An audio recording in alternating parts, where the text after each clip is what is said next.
Hello les filles! Aujourd'hui une petite vidéo dans la nature. Alors on entend quand même quelques voitures, j'espère que vous m'entendez bien. J'avais envie de parler avec vous aujourd'hui d'un sujet dont j'ai discuté ce matin avec une des membres du programme de fitness et de remise en forme Hollis Body and Mind, parce que je pense que c'est un sujet qui est sensible pour nombreux d'entre nous et qu'on pratique encore trop souvent.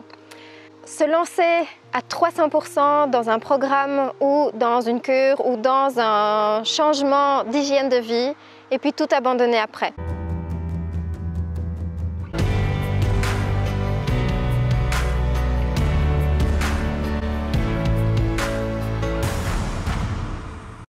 La plupart du temps, quand on se décide à refaire du sport, quand on se décide à changer son alimentation, on met toute notre rigueur pour arriver coûte que coûte à notre résultat et à nos objectifs au bout de 8, 10, 12 semaines, peu importe. Mais on oublie que cette hygiène de vie, c'est pas un concours de saut d'obstacles, c'est pas une rigueur à mettre en place pendant 12 semaines, c'est quelque chose que l'on doit intégrer à notre vie comme étant une routine et donc adapté à la réalité. À mon sens, ça n'est pas réel, ça n'est pas faisable de tenir tel qu'on le tient dans un programme sportif à fond les manettes pendant 12 semaines et ce, toute la vie. On a des hauts et des bas, on a des tâches avec les enfants, on a des activités, on a des mauvaises nouvelles, on a des semaines de travail qui sont plus intensives que d'autres. Et ce qui se passe, c'est que quand on fait notre programme sportif par exemple, on s'y met à fond, coûte que coûte, quitte à se lever à 5 h du matin. Mais après 12 semaines, une fois qu'on a atteint éventuellement cet objectif et ce résultat, eh bien on n'a plus le courage de continuer. On n'a plus forcément la niaque pour se lever à 5 h ou à 5 h 30 et on n'a plus la niaque de faire autant d'efforts parce qu'on s'imagine qu'une fois arrivé au résultat, que ça va se maintenir tout seul et qu'on n'aura plus autant d'efforts à faire qu'avant. Alors je suis plutôt partisane d'introduire notre nouvelle activité physique et notre nouvelle hygiène de vie comme étant quelque chose qui va petit à petit se greffer à notre vie réelle, à notre terrain réel, à notre réalité, avec les hauts et les bas. Moi, j'adore la tarte au citron meringuée, on en a beaucoup parlé ce matin. Imaginons que je me dise, voilà, désormais, puisque je vais avoir une hygiène de vie sans sucre raffiné, désormais, je ne mangerai plus de tarte au citron meringuée, alors que j'adore ça. Si je me mets une pression pendant 12 semaines pour éviter d'en manger, bien entendu, je vais y arriver. Je vais y arriver. Tout comme mon corps va s'adapter si je lui demande de faire X séances de sport par semaine. Ça va marcher. Le corps va répondre, c'est mathématique. Vous lui imposez du sport, vous lui diminuez le sucre et vous lui proposez une alimentation saine. Forcément, il va vous suivre. Mais au bout de 12 semaines, émotionnellement, la pression aura été tellement forte que j'aurai vraiment besoin de m'accorder un petit peu plus de plaisir. Et donc, la vie, c'est pas 12 semaines de sport, la vie, c'est pas 12 semaines d'alimentation. C'est normal que l'on passe par des paliers plus intensifs pour pouvoir instaurer, pour pouvoir progresser, que ce soit en sport ou en alimentation. Mais à un moment donné, je pense qu'on a tous besoin de petites astuces et de petits stratagèmes pour faire en sorte que ça fasse partie de l'hygiène de vie quotidienne. Alors clairement, je sais pas vous, mais pour ma part, c'est pas forcément une grande joie de faire des squats à 7 h du matin. On est d'accord. Et même s'il y en a parmi nous qui sont beaucoup plus passionnés par le sport, il y a un moment donné où tout au long de l'année, c'est pas forcément un immense plaisir de se lever ou bien de prendre la voiture ou de prendre son sac de sport pour aller faire une séance d'activité physique. Donc il y aura des semaines où vous n'aurez pas le courage. Il y aura des semaines où vous voudrez rester dans votre lit, le nez enfoncé dans votre coussin, en train de baver en vous disant « Pitié, laissez-moi tranquille avec le sport, j'ai envie de rester sous ma couette ». Et c'est normal et ça va arriver. Et donc, le résultat, c'est que nombreux d'entre nous vont s'acharner pendant 12 semaines et puis reprendre par exemple tout leur poids après les 12 semaines, de nouveau manger du sucre, de nouveau manger de manière beaucoup moins saine. Si vous faites partie de ces personnes qui font des grands yo-yo sportifs, c'est-à-dire hyper extrême, pendant 12 semaines vous faites du sport sans arrêt ou bien pendant 2 mois vous tenez et puis qu'après vous ne faites plus rien, que vous vous sentez de moins en moins bien parce qu'on est d'accord au niveau de l'estime, eh bien ça va se casser la figure, c'est la dégringolade parce que vous avez atteint un objectif, vous vous sentez bien, vous savez que vous avez appliqué ce qui était nécessaire pour vous sentir mieux et en meilleure santé, mais forcément après, lorsque vous arrêtez, c'est la dégringolade aussi en estime personnelle. Donc, ce que je suggère, c'est lorsque vous entamez un programme sportif, si ça fait longtemps que vous n'avez plus fait de sport, allez-y par palier. progressez petit à petit. Instaurez un programme où les premières semaines, vous vous donnez d'abord l'opportunité de reprendre contact avec votre corps. Faites 2-3 séances avec des types d'activités qui sont différentes. Par exemple, vous pouvez faire une séance de HIIT. Donc le HIIT, un petit rappel, c'est High Intensity Interval Training. Donc ce sont des séances fractionnées qui sont vraiment bonnes pour pouvoir brûler un maximum d'énergie dans un temps très court. Alors non seulement on brûle de l'énergie pendant, mais par après aussi. Donc les muscles vont continuer à consommer dans les heures, dans les jours qui vont suivre. Donc c'est super pour celles qui veulent entamer une perte de poids. Alors évidemment, pendant ce temps-là, il y a aussi votre cœur qui travaille beaucoup, donc au niveau cardio, c'est super. Pendant votre semaine, ne vous dites pas que vous allez commencer votre programme avec des séances de HIIT de 20 minutes à fond la caisse, parce que si vous n'avez pas fait de sport depuis longtemps, ça va être difficile. Faites une progression lente, faites une progression qui vous convient. C'est ok si vous ne faites que 5 minutes la première fois, mais faites-les de tout votre cœur, faites-les à fond avec toute votre concentration et toute l'énergie, toute la volonté que vous pouvez. Dans votre programme de semaine, donc vous faites une séance de HIIT, une séance de stretching pour pouvoir reprendre contact avec votre corps, pour pouvoir découvrir quelles sont vos limites actuelles et si possible, une séance de renforcement musculaire, donc plus ciblée avec du gainage, avec des exercices pour les fessiers, des exercices pour le dos, des exercices pour pouvoir tonifier l'ensemble de votre corps. Et de nouveau, que ce soit le stretching, que ce soit le HIIT ou bien que ce soit le renforcement musculaire, ne vous lancez pas dans des séances qui vont être bien au-delà de vos capacités. Pour pouvoir instaurer votre nouvelle hygiène de vie, allez-y de manière à ce que après votre séance, vous soyez vraiment fiers de vous. Et petit à petit, vous augmentez la difficulté, vous augmentez le temps. Ensuite, naturellement, pendant votre programme, vous allez avoir envie de progresser et de rendre les choses plus difficiles pour pouvoir atteindre vos objectifs. Donc, naturellement, augmentez la difficulté, augmentez les durées de votre séance. Mais lorsque vous aurez des semaines qui sont difficiles, lorsque vous aurez des semaines où vous ne voudrez pas sortir de votre lit, ne vous rendez pas malade. Si vous faites 10 minutes, vous ne ferez que 10 minutes, mais vous les ferez du mieux que vous pouvez. Le plus important pour pouvoir tenir dans la longueur, c'est pas forcément de maintenir une activité physique où chaque semaine vous faites 4 séances. Oui, quand on est vraiment fanat de sport ou bien qu'on adore aller en salle, qu'on adore une activité physique en particulier, là évidemment c'est facile, mais ici je m'adresse plutôt aux personnes pour qui c'est difficile de maintenir ça au quotidien, de maintenir ça dans le programme de votre semaine, de maintenir ça dans votre activité familiale, de maintenir ça quand vous avez un travail qui prend beaucoup de place. Alors dans ce cas, les semaines où c'est trop difficile, ne faites que 2 séances, même si c'est 2 séances de 10 minutes, mais vous les faites à fond. Et puis naturellement, s'il y a des semaines où vous êtes plus libre et s'il y a des semaines où vous vous sentez plus d'énergie, eh bien rajoutez des séances, faites-vous plaisir, faites des séances de 40 minutes, de 50 minutes. Même moi j'ai des semaines où je suis incapable de faire toutes mes séances parce que le terrain, la situation, mon horaire ne le permet pas. Et bien dans ce cas-là, je sais qu'on ne se sent pas toujours bien quand les jours passent et que les semaines passent et qu'on n'a pas pu faire de séances, qu'on n'a pas pu bouger physiquement. On a l'impression qu'on a pris du poids, on a l'impression qu'on est en moins bonne santé. Alors physiologiquement, c'est pas tout à fait faux. Peut-être que ça se passe un petit peu moins bien dans notre organisme, mais avant tout, le fait de faire ces fameuses petites 5 ou 10 minutes de sport, c'est ça qui va tout changer. Peut-être que vous n'allez pas perdre immédiatement du poids, peut-être que ça ne va pas avoir dans cette semaine-là un impact important, mais on s'en fiche. On s'en fiche, ce qui compte, c'est de vous mettre en mouvement et de faire quelque chose pour votre corps. Parce que après ces 5 ou 10 minutes d'exercice, même si vous n'avez pas pu faire davantage ce jour-là, vous vous sentirez beaucoup plus énergique, vous vous sentirez prête à faire votre journée et surtout, vous vous sentirez fier de vous. Ce qui compte, ce n'est pas les 80% d'énergie que vous aurez dépensé pour pouvoir atteindre votre objectif et perdre du poids. C'est pas tout le temps comme ça dans la vraie vie. Ce qui compte, c'est que vous vous soyez mise en mouvement parce que votre estime juste après, c'est là que votre estime va remonter de 80%. C'est un petit peu comme la loi de Pareto, je ne sais pas si certains d'entre vous le connaissent. C'est 20%, waouh, il y a les chevaux qui courent, c'est magnifique. pardon. C'est 20% d'efforts pour 80% de résultats. 20% de petits efforts pour les semaines où c'est trop difficile pour vous, pour 80% de bien-être et d'estime personnelle. Bien entendu, quand vous avez un objectif, il faut 80% d'efforts pour pouvoir avoir un résultat physique à un moment donné. C'est mathématique, il n'y a pas de miracle.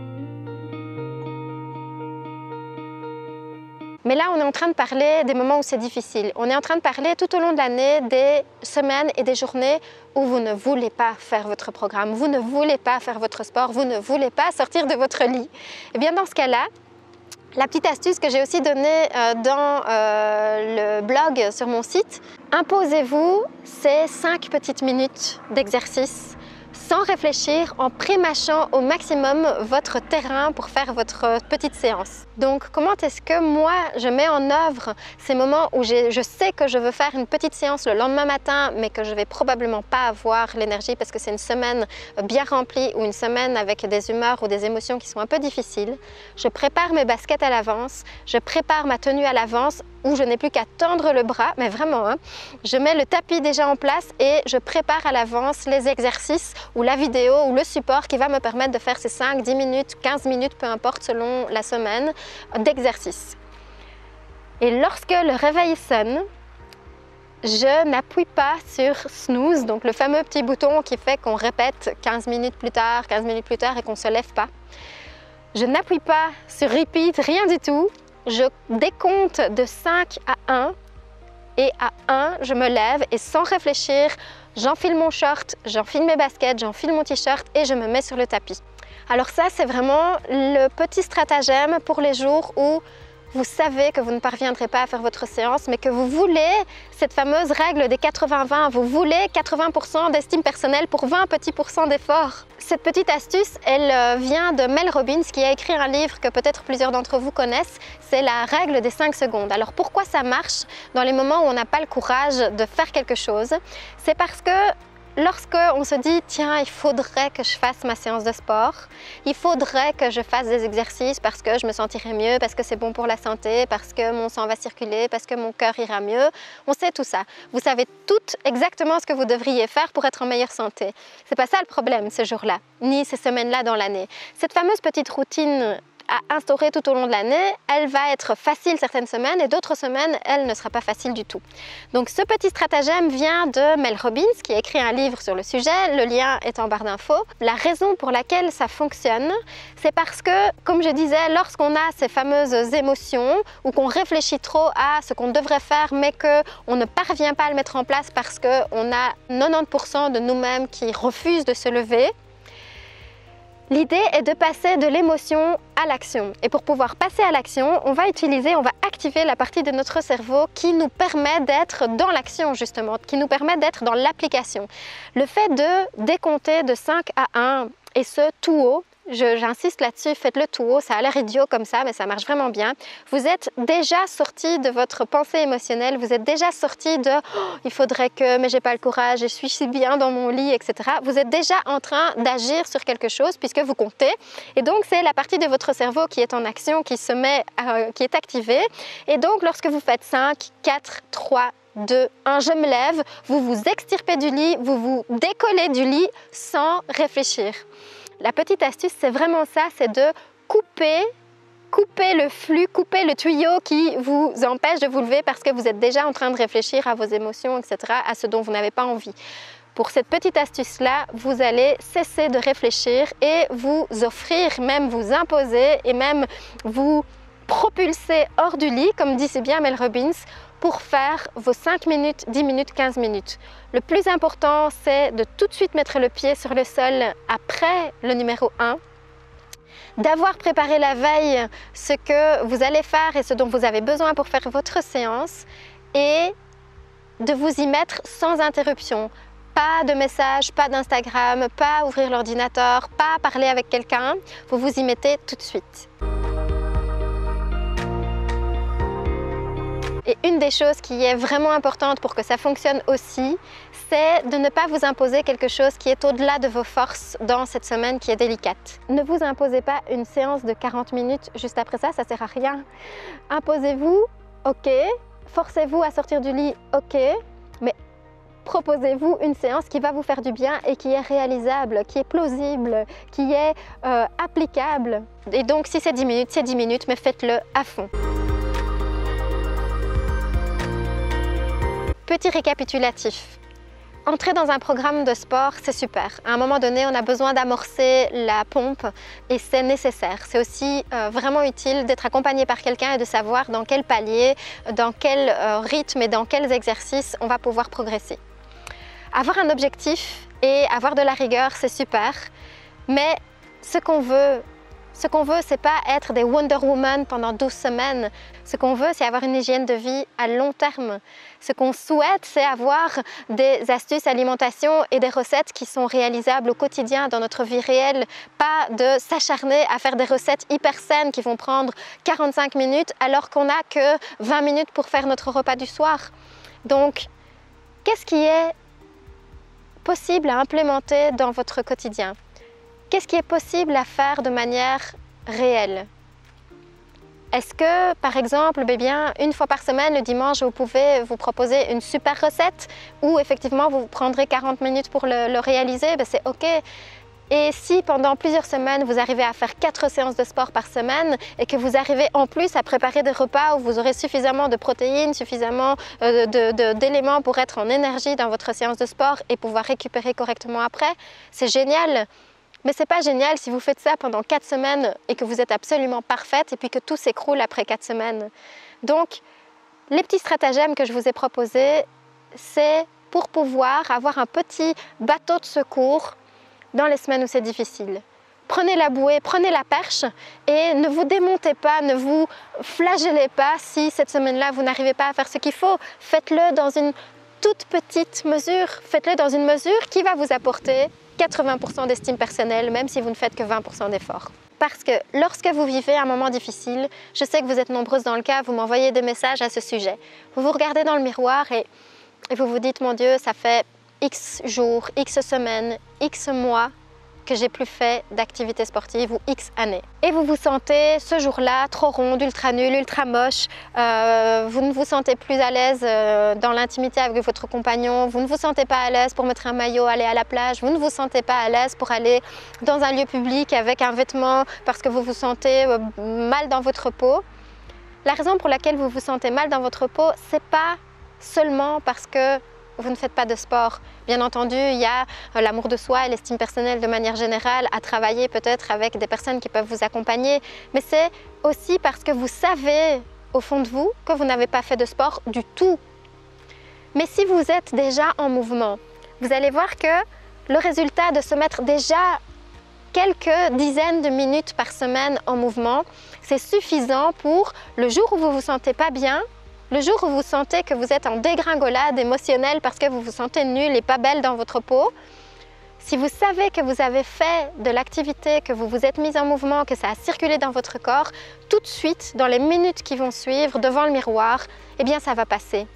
Ça va passer et pourtant vous n'aurez pas forcément changé de poids, vous n'aurez pas forcément encore atteint votre objectif, mais vous saurez que vous êtes en train de faire quelque chose de bon pour vous. Ok, certaines semaines beaucoup mieux et d'autres semaines un peu moins bien, mais ça c'est la vraie vie. Ça c'est la réalité. Alors voilà, c'était beaucoup de blabla, je sais, mais j'espère que ça va vous faire du bien. J'espère que ça va vous aider à aborder, que ce soit les filles qui sont dans le programme ou bien dans n'importe quel programme de sport, à aborder les programmes de sport comme étant quelque chose, ok, on a un pied à l'étrier, mais ça ne s'arrête pas après. C'est quelque chose que vous allez poursuivre petit à petit pour avoir une meilleure santé, avoir plus d'énergie, avoir un corps plus tonique, mais pour pouvoir en profiter quand même tout au long de l'année, pas juste pour mettre vos bikinis cet été, on est d'accord?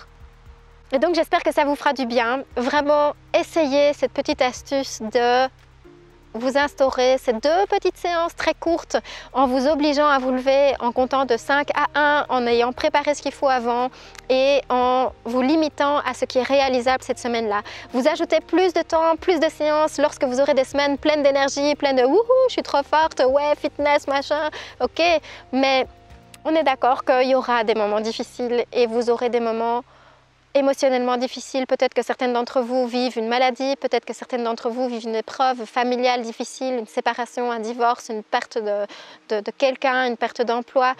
eh bien dans ces moments-là, accordez-vous ces mini-moments-là. Levez-vous, levez-vous. N'appuyez pas sur snooze, levez-vous et faites vos 5 minutes, 10 minutes pour vous. Faites-le. Ça suffira à vous aider à vous sentir mieux par après. Allez, on arrête les yo-yo. Merci d'avoir écouté cette vidéo. Si vous pensez que ça pourrait être utile, ça me ferait super plaisir que vous la partagiez à quelqu'un de votre entourage, s'il y en a parmi vos amis qui sont justement dans cet effet hyper excessif, hyper performant de je fais un programme à fond la caisse et puis je m'abandonne, je reprends des kilos et puis je me sens ultra nulle. Non, apprenez à vivre avec avec les aléas de votre corps et faites de votre mieux. Donc voilà, partagez cette vidéo si vous pensez que ça peut être utile à quelqu'un, même par mail, envoyez-la à qui vous avez envie. Et merci d'avoir écouté jusqu'au bout. Je vous souhaite le meilleur. J'espère que vous allez faire quelque chose pour vous cette semaine. J'espère vraiment que vous allez faire quelque chose pour vous cette semaine. Si vous avez envie d'aborder un certain sujet dans une prochaine vidéo, dites-le en commentaire et je ferai de mon mieux pour pouvoir répondre à vos questions. Et prenez soin de vous et pas seulement pour le bikini.